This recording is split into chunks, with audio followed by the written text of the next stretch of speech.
This is the CBS Evening News. Dan Rather reporting. Good evening.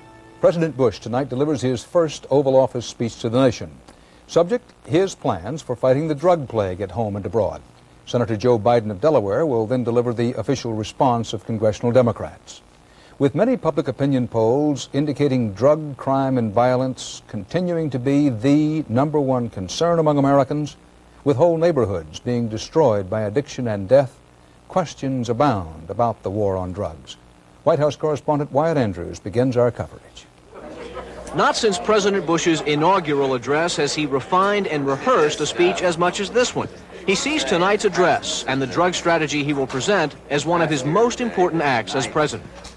My speech will be a basis of a heart-to-heart talk with the American people.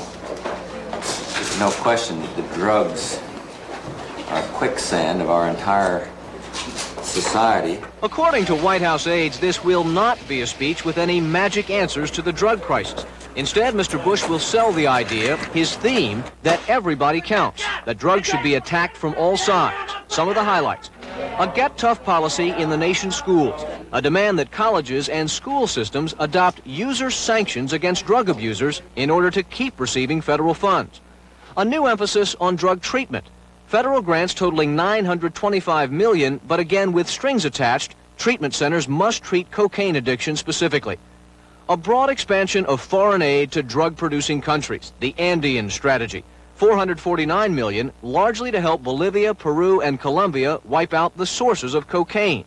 And new grants for local police forces to fight drugs, $350 million. Plus, the president will repeat his call to almost double the size of the federal prison system. Cost $1.6 billion. While the president hopes all of that will add up to the speech of his life, the Democrats began running ads today ridiculing this new war on drugs as old hat. Can we stop a new kind of killer with more of the same old ideas and timid measures?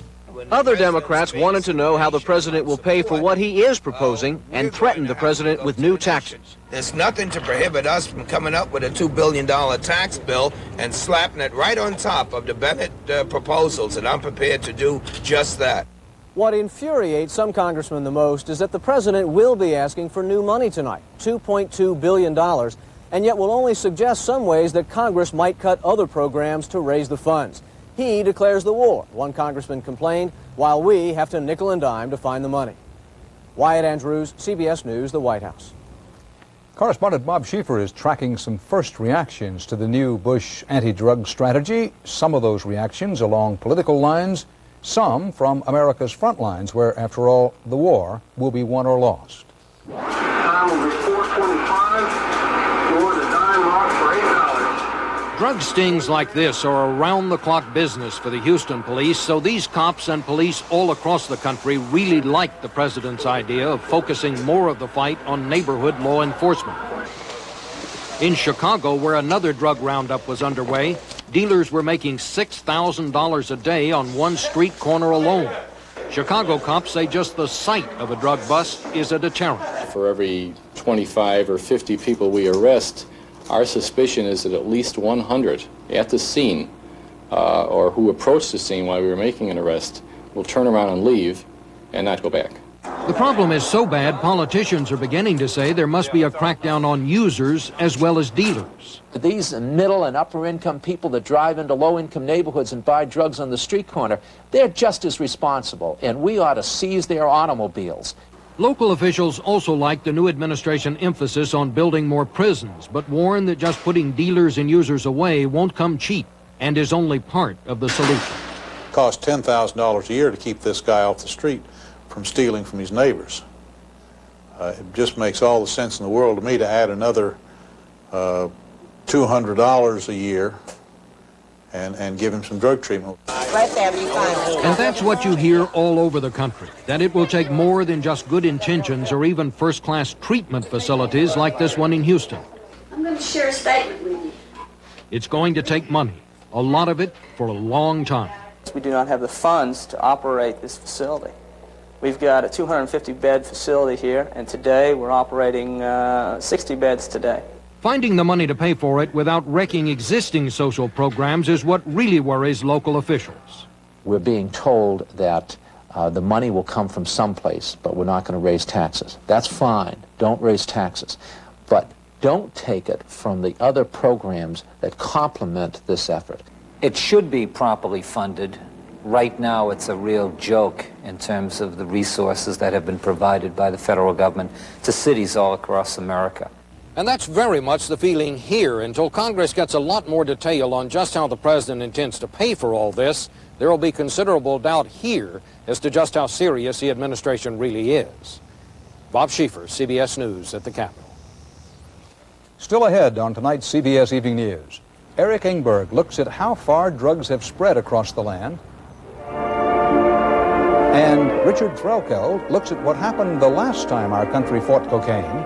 I'd sell my soul for just one shot. And won, as we begin our special coverage of America's drug crisis. One nation under siege.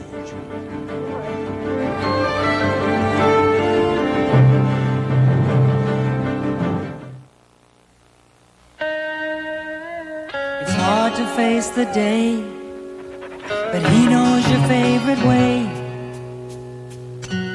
Folgers starting to brew, the aroma's calling you. The best part of waking up is Folgers in your cup. Mornings are brighter with mountain-grown Folgers decaffeinated. Mountain-grown beans have a more enticing aroma and richer flavor. That rich aromatic brew that's decaffeinated too. You're finally waking up. And it's decaffeinated? The best part of waking up, come on, is Folgers in your cup. Everybody knows the pain reliever hospitals use most is Tylenol. But Tylenol is also recommended most for everyday pain by internists, family practitioners, general surgeons, and on and on. Tylenol, recommended the most by the people who know the most. We've studied your mouth from every angle and created a toothbrush with a very special angle, the Reach toothbrush, with a dental angle designed to clean even back teeth better, to get your teeth 51% cleaner than the other leading brush. Reach for 51% cleaner teeth. How strong is Extra Strength Tums EX? Heartburn strikes, Tums strikes back. Heartburn's gone that fast. Tums EX, twice as strong, twice as fast as regular Rolaids. More U.S. military equipment arrived in Colombia today, part of the stepped-up effort against the cocaine cartels of Colombia. Cutting off the drug pipeline at the cartel source is an important part of the president's anti-drug strategy. The response from the Colombian drug criminals, a campaign of narco-terror. Mark Phillips is covering for us in Colombia. Today it was a colonel's wife, murdered in her car on a Bogota street. She'd been picking up some eggs at the supermarket when a gunman opened the door of her car and shot her dead. The drug lords, who may well be responsible, have threatened the families of officials as well, and the drug lords do not make idle threats. These are anxious times in Colombia. It doesn't take much for a crowd to panic. In this case, it was a bomb scare at Bogota Airport. Every threat is considered real until proven otherwise. We are afraid to come to work, to be in our houses, she says. It's terrible. It is the cartels, not the government, which seems to be carrying the battle lately. A campaign of fear that may be working. At yet another bombing in Medellin, the blame for the violence is put less on the cartels than on world attention. Is Colombia all the war about drugs? And the United States is making the boom about us. It's not good. Colombia's anti-cartel battle has reached a crisis stage. There has not been a major arrest or property confiscation since the early days of the crackdown, and the government is still vacillating over whether to extradite to the United States the one accused cartel member it has managed to capture as the deadline approaches. The latest shipment of U.S.-supplied equipment, 5 Huey helicopters, arrived today under extremely heavy security. The fight here is not just against a criminal element, like fighting the mafia in the U.S. What's at stake is who will run the country. I hope the institutions, the rule of law, what Colombians call democracy, can be saved, he says. Colombians will watch President Bush's address live on TV, wanting U.S. help, but knowing that American pressure is also raising the stakes for them here. There'll be a lot more blood, and a lot more tears that we're all shed, but we're ready to fight, and I think this is our last chance to recapture the country from the drug traffickers. Blood and more of it is the one thing upon which the government and the drug barons agree. Mark Phillips, CBS News, Bogota. Rebels in El Salvador said today they accept a government offer to begin peace talks next week. The rebels have Soviet and Cuban connections. The talks would be the first since the right-wing government of Alfredo Cristiani took office in June, replacing a more centrist government. More than 70,000 people have died in a decade of Salvadoran civil war. The Soviet Union tonight tried to throttle up new enthusiasm for its troubled space program. 2 cosmonauts blasted off this evening for the orbiting Mir space station, mothballed last April amid public complaints about the cost of the Soviet space program at a time of severe shortages of consumer goods. The Soviets are now trying to defray some of the space program cost. The booster rocket carries an ad for an Italian insurance company.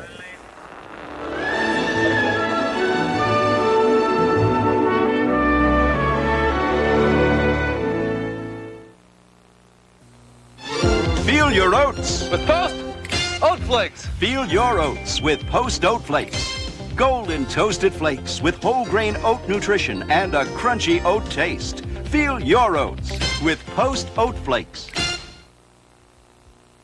Excuse me, ever try this coffee? Oh no, I use special gourmet beans. So do we. Ah, I roast them to perfection. So do we. I brew fresh, rich coffee. So do we, but then we freeze dry to lock in superior fresh brewed flavor and aroma until you release it. Perfect. Who are you? We're the only ones who do all this. We're Taster's Choice, the choice for taste. Thousands of years ago, the world was introduced to a vehicle that could hold plenty of cargo and travel in some of the worst weather. This year, history repeats itself. The new four-wheel drive Subaru Legacy wagon. After thousands of years, man still can't improve the weather, only the way he travels through it. See your Subaru dealer for details on the special value lease program. Not this much. Not this much. Just this much. New Advanced Formula Kaopectate works fast to relieve diarrhea and cramps. And it tastes better, too. New Advanced Formula Kaopectate. More than ever, the diarrhea specialist. Anti-apartheid forces in South Africa staged some of their biggest protests today in a mounting campaign to protest segregated elections set for tomorrow. Tens of thousands of black people joined a general strike. In one university town where white students joined black workers in a protest march, police arrested scores of them as they broke up the protest using whips and dogs. Tomorrow's parliamentary elections are seen as the stiffest test yet for the ruling National Party and its program of limited racial reforms. The main challenge comes from the political far right, which wants to go back to a more rigid form of apartheid. More signs today of the power struggle still underway among communists in China. The official press ran a lengthy attack on Western influence in the arts, one day after the government fired its Minister of Culture, an advocate of more free expression. But Chinese sources report the party's ruling hardliners are running into heavy resistance in government agencies as they try to purge and punish supporters of last spring's movement for freedom and democracy. Even some officials of the secret police are reportedly afraid now of another change in the political climate and have refused to carry out orders from the top. In New York today, the startling disclosure that just one day before his death at the age of 51, the late baseball commissioner A. Bartlett Giamatti was warned about his health. Betsy Aaron reports. The day was August 20th on television, Dodgers versus the Mets. The TV in Dr. William Cahan's living room tuned to the game. Cahan is senior attending surgeon at Memorial Sloan Kettering Cancer Center. In the stands, baseball commissioner Bart Giamatti. I said, oh my God, he smokes. I said, wait a minute. He not only smokes, but the fingers holding that cigarette are clubbed. It usually indicates something's wrong going on in their chest. Whether it's the lungs or with certain types of heart infections, we can't tell. Clubbing can be an early sign of pulmonary disease such as emphysema or lung cancer. Clubbing itself is not painful, but its signs are obvious. These fingers look like ordinary fingers, but as they approach the last bone of the finger, they swell. They swell, and the nail itself begins to get curved, not only from side to side, but from fore to aft.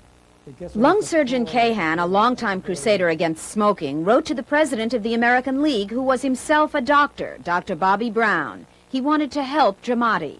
Well, this was a sterling individual, and I figured I just couldn't take that lying down. You were looking at a very sick man on that television set. Well, he would probably never have admitted it, but he gave every indication that he was in for trouble, and the disaster, as a matter of fact. Last Friday, A. Bartlett Giamatti died, full cardiac arrest. The American League president is quoted today as saying last Thursday he told Giamatti he really felt he should have a chest x-ray as soon as possible. Giamatti smiled and said it sounded like a good idea.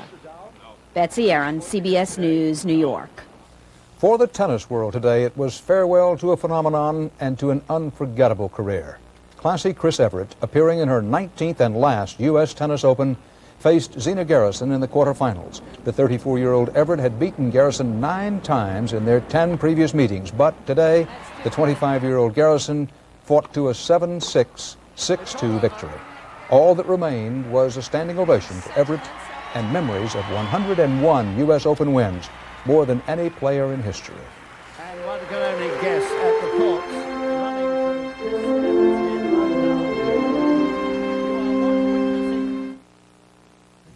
Attention shredded wheat eaters, you've been missing something. Taste, but no more. Kellogg's Squares brings you that superlative shredded wheat nutrition with no salt, no fat, no cholesterol. But wait, Kellogg's Squares gives you free in every bite. Taste! Sweet, delectable fruit in the middle. You might never eat plain old shredded wheat again. Kellogg's Squares, shredded wheat with taste, free in every bite. And speaking of taste, now Squares have 35% more raisin. Great taste, free.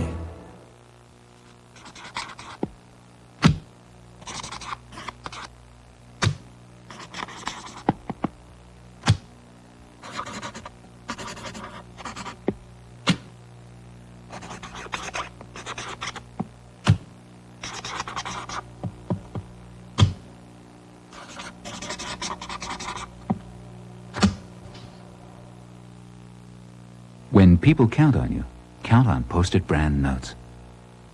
Good night, sweetheart. Lazy Boy Sleep Sofas, a new generation of Lazy Boy furniture to fall asleep in.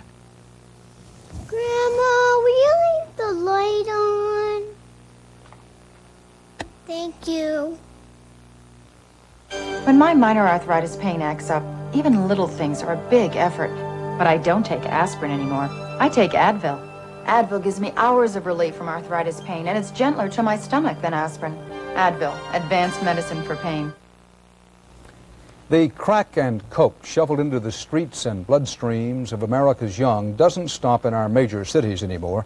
The terror now strikes deeper. Main Street, your street, anybody's street. Big-time drugs and dealers have invaded even small-town America. Correspondent Eric Ingberg investigated the growing danger close to home, everybody's home. Williamsport, Pennsylvania, as you would expect of the town that's home to the Little League World Series, is a nice place to live.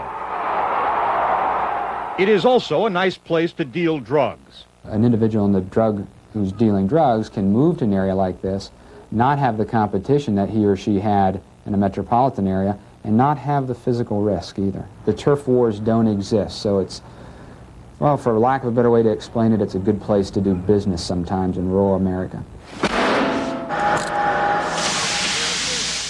In small towns and rural areas across the country, police are now battling everything from clandestine marijuana fields to speed labs on farms to crack houses.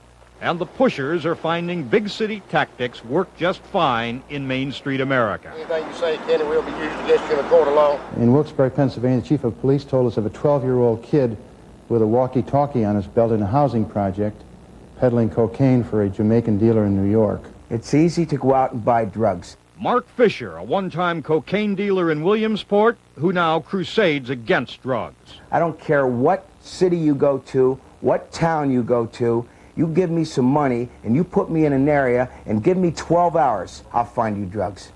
Authorities who say these pictures document a sale started finding crack on the streets of Williamsport this year. Here, as elsewhere, the spread of cocaine brought an increase in violent crimes. I tell my children your father was killed because of drugs, and they know that. Mom, Mama. What? For Brenda Hepler and her family, life in quiet Anderson County, South Carolina seemed full of promise a year ago. Her husband, a gifted teacher, had just been named principal of an elementary school. Then, as Dennis Hepler left the school one night, two men demanded money to buy cocaine. He was shot twice, once in the back, in the shoulder, and once in the back of the head. How much money was involved here? $67. The killers were caught and convicted. But as hard drugs spread beyond the cities, authorities are being overwhelmed. In rural communities, the police often have large areas to cover and small budgets. Weaknesses the drug dealers are exploiting. Face down, man. I ain't gonna talk to you again. In Anderson County, the sheriff has just 6 deputies doing narcotics work, like this raid of a suspected marijuana supplier. No deputy devotes full time to drugs. We don't have enough people to answer the telephone when all the tips come in. In Williamsport, undercover officers sometimes have to make do without cars. Our agents have picked up bicycles and rode bicycles partway across the county to do a drug deal. The dealers have no such budget problems. Little problem at all with transportation, thanks to interstate highways and airplanes, which give them ready access to small towns. Unfortunately, whether people know it or not, this problem is going to be in their hometown. You stay right where you at. Don't move. What was once seen as a big city problem is now clearly simply an American problem. Eric Engberg, CBS News, Williamsport, Pennsylvania.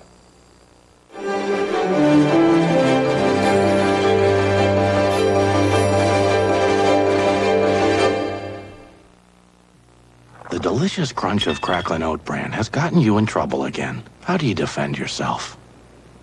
Did you eat all the crackling oat bran? I don't have to answer that. Did you eat all the crackling oat bran? Well, you're the one holding the box. Did you eat all the crackling oat bran? What crackling oat bran? With the irresistibly sweet taste of Kellogg's crackling oat bran, an open box is an empty box. Subaru apologizes to the residents of Casa Grande, Arizona, for driving the new Subaru Legacy 60,000 miles in 19 days for a new world record. If you're listening, Casa Grande, thank you. Ever since Unisom, people have abandoned their old sleep medicine because medical tests prove people fall asleep faster and sleep better all night with Unisom than without. Take Unisom for faster, better sleep. Dear Malox, my daughter's dates give me Malox moments. Hey, I'm here! Last night was a real doozy. What a Malox moment. My dinner turned to acid. Good thing Extra Strength Malox Plus is so strong. My doctor recommended it, and it's the strongest antacid there is. With teenagers, I need the strongest. Nice house. Nice earring. Write us about your Malox moments. Extra Strength Malox Plus. Strong relief for all your Malox moments. Newer, more addictive and deadlier drugs, new levels of violence in our streets, a new war on drugs, yet another new war on drugs declared by a president of the United States. President Bush is not the first, only the latest president to grapple with a war on drugs. It is in fact almost a 100 years war. That's right, cocaine and heroin were outlawed in 1914, marijuana banned in 1937. Declaring war on drugs is easy. We've done it dozens of times. Richard Threlkeld looks tonight at the legacy of the first cocaine wars, decades before the turn-on, tune-in, dropout generation was even born. In watching him being treated by the tribe medicine man, I discovered the secret of the native herb cure-all tonic. The last time America got hooked on cocaine was at the turn of the century. And I'm now happy and glad and able to pass out to a sick and suffering world. Then, as now, it started as a kind of curiosity, a standard ingredient in all sorts of potions. Douglas Fairbanks Sr., playing a character called Detective Coke Any Day, spoofed cocaine in this old silent movie. Eventually, cocaine became a curse, the stuff of lurid headlines. President Taft viewed it with alarm. Appalling, he said. The movies warned that cocaine was turning its victims into blithering idiots. You gotta get hold of yourself. I can't get hold of myself. I gotta have dope. I'm a hophead. I'd sell my soul for just one shot. And in the 30s, America finally kicked its coke habit when the whole country rose up and basically just said no. Then as now. It's a pattern. Cocaine is serving the same function in this drug epidemic that it served in the first one. It's sort of the cleanup hitter. It comes in and persuades people there is no safe minimum use of drugs. Dr. David Musto, who's been studying all this, hopes that President Bush's drug strategy will be better than those of his predecessors. New, tough penalties for drug pushers. From Nixon to Reagan, This is cocaine. they've been short on action and long on promises to the voters. If you can calm them down with a document, you have really accomplished something remarkably inexpensive and politically very satisfying. Even though you haven't touched the problem. Although you may not have done anything. You want a war on drugs? These are the battle plans for Washington's wars on drugs over the last 16 years. So how come we aren't winning? In a way, we already are. Studies show that drug use is down among America's white middle class. The problem, of course, is with the America that is neither white nor middle class. Gives them money, gives them a sense of power, gives them prestige.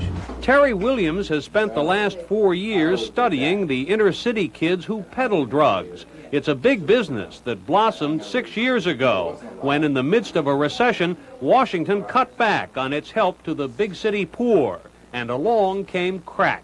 At the point that we abandoned them, something extraordinary happened. There was a drop in the price of a kilo of cocaine. An illegal opportunity, in other words, emerged at that very point. The Bush administration now means to get tough not only with drug peddlers, but drug users, too. And that'll mean cracking down on the very minority neighborhoods where the drug problem is the worst. I come out of the blocks and I say, look, we need to get serious and punish these people because we haven't done it yet. For the second time this century, Americans may now be afraid enough and angry enough to do something about cocaine. But there's a real danger that in our fury and impatience, we may turn the inner city into a sort of national whipping boy. The inner city can become to be seen as a complete collection of drug abusers, and they don't deserve anything but punishment. But that isn't true. You have the most vigorous fighters against drug abuse in the entire country in the inner city. I think we have to be careful of our fears, because our fears can take us to some places that in the future we'll be sorry we did it. Sorry if in the zeal to solve our drug problem, we sacrifice that part of America most afflicted by it. Richard Threlkeld, CBS News, New York. And that's part of our world tonight. A reminder that after our start this week, all of next week, because of the drug problems and renewed efforts to whip it, CBS News broadcast will devote extensive coverage to One Nation Under Siege. Now, until our live coverage of the President's drug speech and Democratic response beginning tonight at 9 Eastern Time, Dan Rather reporting for the CBS Evening News. See you again soon.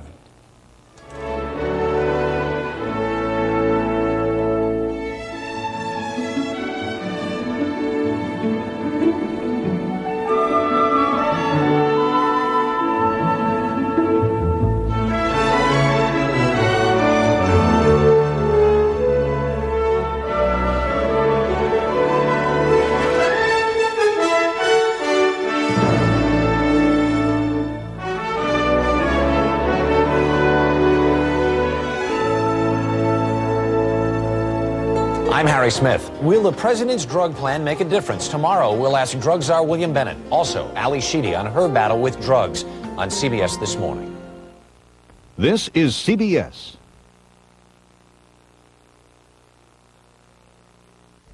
Coming up on News Channel 5, a series of reports on the scourge of drug abuse, including the problem on the streets. Larry Brinton rides with the Vice Squad. I'm Dan McDonald. I'm at a private drug treatment center, a place where many middle-class addicts are getting help. And in our schools, sixth graders talk about using illegal drugs. Those stories, and once a week, curbside garbage pickup is here, and also the search training that could save a number of lives. The 6 o'clock report is next.